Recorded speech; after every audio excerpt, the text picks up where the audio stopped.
একজন লোক তার বাড়ি বিক্রি করেছিল। ক্রেতা বাড়িটি দখল করার পর মাটি খুঁড়তে গিয়ে বাড়ির এক কোণায় সোনা ভর্তি একটা কলস পেল।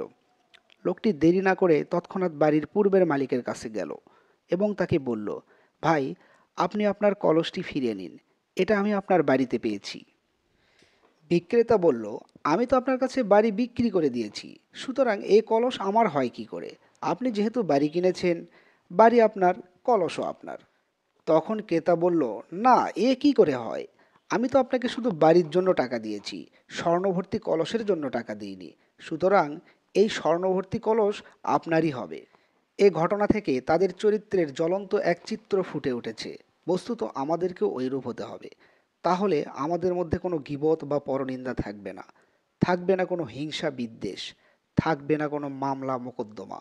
শুধু থাকবে পরস্পরের প্রতি ভালোবাসা, আর থাকবে আল্লাহর রহমত এবং শান্তির অফুরন্ত প্রবাহ।